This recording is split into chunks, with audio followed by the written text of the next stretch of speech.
આજ છે ને હું તમને એક એવી વસ્તુ વિશે જણાવવાની છું ને કે જેની અંદર લીંબુ સંતરા કે ગમે એ હોય ને એના કરતાં સૌથી વધારે વિટામિન સીની માત્રા હોય છે. અને એ જો તમે રોજનું હાવ થોડું કંઈ પી લેવો ને તો તમારી ચામડી શરીર બધું એકદમ હારામાં હારું થઈ જવાનું છે. તમારે જાણવું છે ને, હે ને?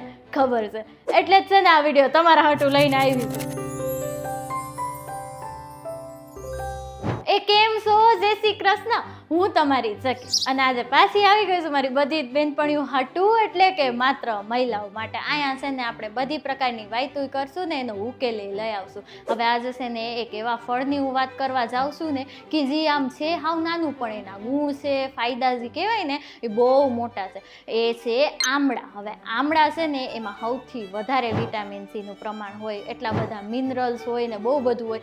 સંતરું, નારંગી ગમે એ લઈ લો ને એના કરતાં 20 ગણા વધારે એમાં છે ને વિટામિન સી ના ગુણ હોય છે. સૌથી પહેલા આપણે છે ને એ જાણી લઈએ કે આનાથી આપણા શરીરમાં શું ફાયદા થાય છે. સૌથી પહેલી વાત, આ છે ને આપણી સ્કિન છે ને એકદમ બ્રાઇટ કરી નાખે છે. એટલે છે ને આપણે જે ડાર્ક સ્પોટ હોય, જે પણ કાળા ધાબા હોય શરીરમાં કે કંઈ પણ હોય ને, ચામડીનો રોગ હોય, કંઈ પણ હોય, એ છે ને હારામાં હારું થઈ જવાનું છે. બીજી વસ્તુ, તમને ફોડકા, પિમ્પલ ગમે એવું કંઈ થતું હોય ને, એકને જે કહેવાય ને, હા એ થતું હોય ને તો એ તમને આનાથી હરખા થઈ જવાના છે. ત્રીજી વસ્તુ, ડિટોક્સિફિકેશન કરે છે આ શરીરનું. એટલે છે ને આજકાલની લાઈફસ્ટાઈલ પ્રમાણે છે ને આપણે ગમે એ ખાઈ લેતા હોઈએ છે, તો આપણા શરીરની અંદરથી જે સફાઈઓ થઈ જાય ને એ આના કારણે થઈ જાય છે, બરોબર. ચોથી વસ્તુ, હાઇડ્રેશન અને ગ્લો. આ છે ને તમારા શરીરને અંદરથી એકદમ હાઇડ્રેટેડ રાખે છે અને તમારા ચામડીને એકદમ ગ્લો આપી દેશે. પાંચમી અને છેલ્લી ને મહત્વની વસ્તુ, આનાથી છે ને તમારા શરીરનું એન્ટી એજિંગ થઈ જાય છે. એટલે જે તમને કરચલીઓ આવી જાય, ઓલું કહેવાય ને ફાઇન લાઈન, એ બધું આવી જાય ને એ હાવ અટકી જાય છે. પણ એના હાટું છે ને તમારે રોજ આમ કાયમ આમ નિયમ બનાવવો પડે કે આટલા પ્રમાણમાં તમારે આ પીવું જ પડે. હવે છે ને આમળાનું જ્યુસ તમારે કઈ રીતે પીવું ને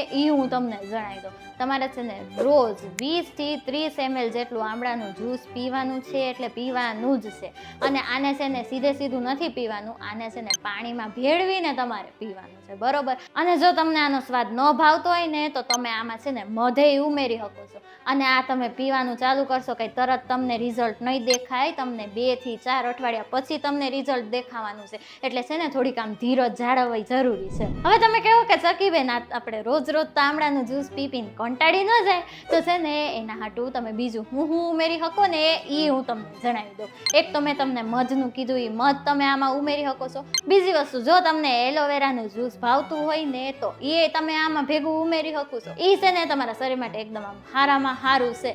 અને ત્રીજી વસ્તુ, આમાં છે ને તમે મધ ને લીંબુ ભેગું ભેળવી શકો છો. અને જે 20 કે 30 ml આમળાનું જ્યુસ તમે પીતા હો ને એ તમારે પાણીમાં ભેળવીને જ પીવાનું છે, બરોબર. એ યાદ રાખજો.